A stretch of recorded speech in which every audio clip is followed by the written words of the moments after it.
Bonsoir. Au sommaire de ce JT, une jeune femme, un jeune d'une vingtaine d'années accusé d'avoir violé une dame de 84 ans sur son lit d'hôpital. Son procès vient de s'ouvrir aujourd'hui. La Gay Pride a rassemblé près de 14 000 personnes dans les rues de Lyon. Principal mot d'ordre cette année, l'égalité pour tous. Et puis 2 photographes prometteurs s'exposent dans une galerie lyonnaise. 2 regards sur leurs pays respectifs, la Chine et le Mexique. L'affaire avait fait grand bruit. Le 6 mai 2010, une vieille dame de 84 ans était violée sur son lit d'hôpital par un jeune SDF de 24 ans sous l'emprise de l'alcool et de stupéfiants. Il comparaît depuis ce matin devant la cour d'assises du Rhône. Il risque 20 ans de prison. Rappel des faits, Jean-Marc Roffa.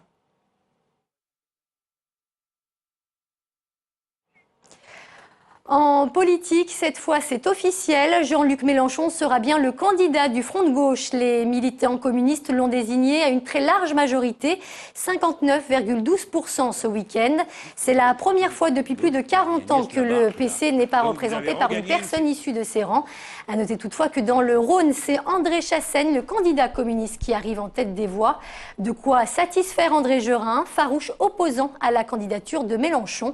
L'ancien maire de Vénissieux continue à marquer sa différence. Il évoque même l'idée de se présenter en 2012.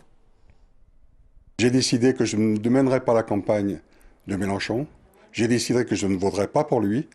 Et même, je pense, d'ici septembre-octobre, j'envisage à nouveau de me présenter comme candidat à la présidence de la République.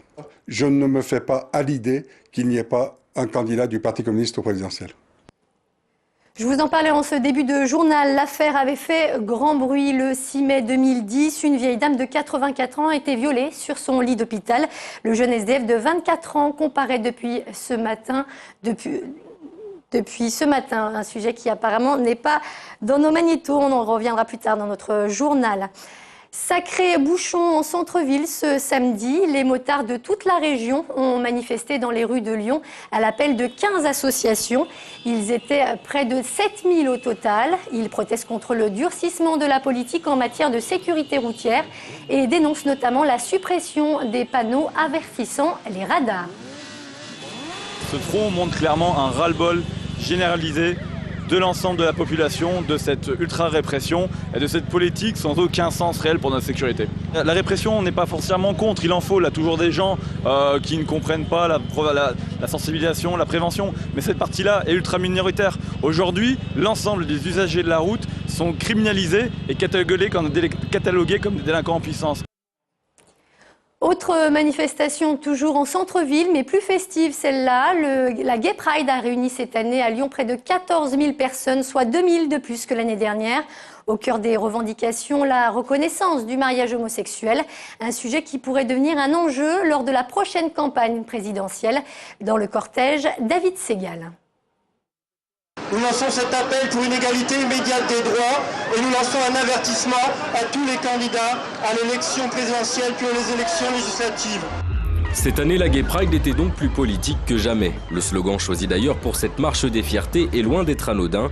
Pour l'égalité, en 2011, je marche, en 2012, je vote. Référence donc aux élections présidentielles qui auront lieu dans moins d'1 an. Et au milieu de tous ces drapeaux arc-en-ciel, on affiche clairement la couleur. Le but du jeu, c'est de faire comprendre à tous les partis politiques, les trans bédéguines, effectivement, ils vont aussi voter en 2012 et qu'on va regarder les partis politiques pour qu'ils inscrivent nos revendications dans leur projet politique. On verra en fonction des réponses comment on se positionne par rapport à tel ou tel candidat. Au cœur des revendications, le mariage gay bien entendu, mais aussi la fin des stérilisations des transsexuels au moment du changement d'état civil. L'homoparentalité, elle aussi, fait débat, notamment le vide juridique qui entoure les enfants des couples homosexuels. Par exemple, vous ne pouvez pas le faire hospitaliser en cas d'urgence si vous n'êtes pas le parent biologique. Votre compagne accouche, on peut vous refuser l'entrée à la salle d'accouchement parce que vous n'êtes pas le père, et oui. Comme d'habitude, la gauche est venue apporter son soutien au lendemain du rejet du mariage homosexuel par la majorité parlementaire UMP à l'Assemblée nationale. Ces défilés prennent alors un sens nouveau. J'entends l'ultimatum, à nous de transformer, et encore une fois la politique c'est d'essayer de trouver le juste point entre tout ce qui est demandé par une société. La France a bougé plus qu'on ne le pense. Elle a encore du chemin à faire, c'est clair. Un chemin justement emprunté par ces marches des fiertés. 17 grandes villes au total auront droit en France à leur Gay Pride jusqu'à la mi-juillet. Mais il faudra attendre encore la présidentielle de mai 2012 pour savoir si les Français leur disent oui.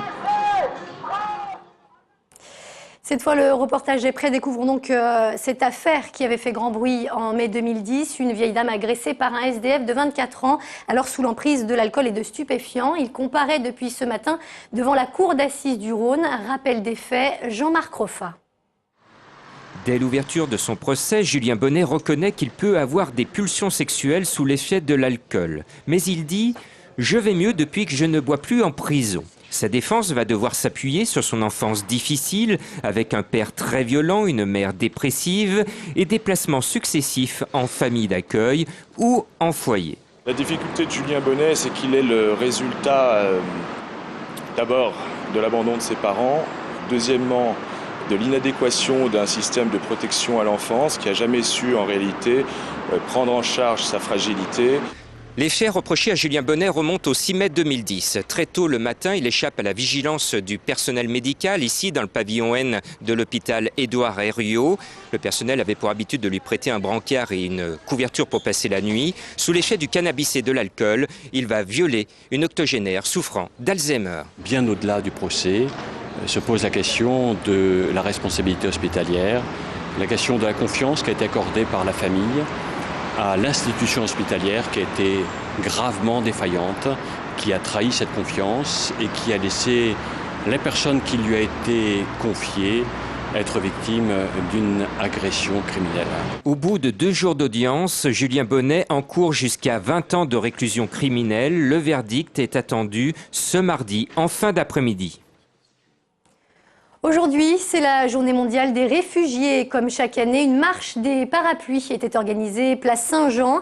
Les parapluies tous blancs comme symbole de la protection qui doit leur être garantie alors que nous commémorons le 60e anniversaire de la Convention de Genève.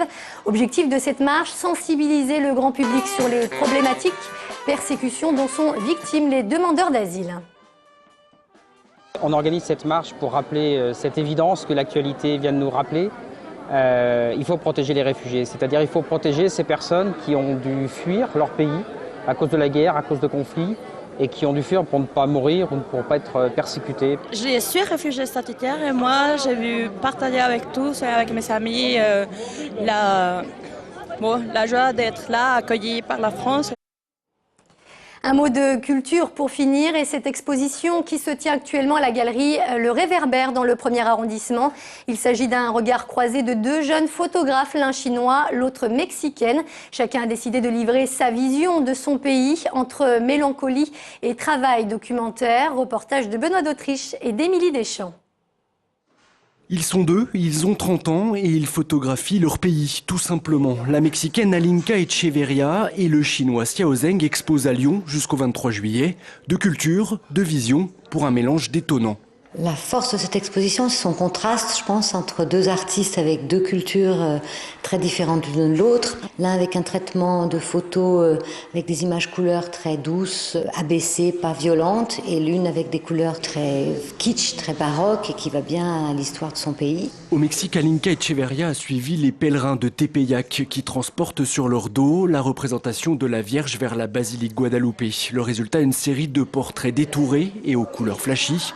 Xiao Zheng, lui, photographie le littoral chinois, rien à voir, plage surpeuplée, mariés solitaires et une mélancolie qui plane en toile de fond. S'ils sont réunis, c'est juste parce qu'ils ont gagné le même prix et l'exposition doit servir à les faire connaître. La Fondation a choisi volontairement de faire circuler l'exposition dans des lieux qui vendent la photographie pour aider ces jeunes artistes, ils ont tous les 2 30 ans, à être connus du marché. D'ailleurs, là, pour l'instant, on a déjà vendu une photo de chaque. Après Lyon, l'expo partira donc pour Paris au mois de septembre. D'ici là, elle est à la galerie Le Réverbère sur les pentes de la Croix-Rousse pendant encore un mois. Et c'est la fin de ce JT un peu compliqué. Merci de nous avoir suivis. Très bonne soirée sur TLM.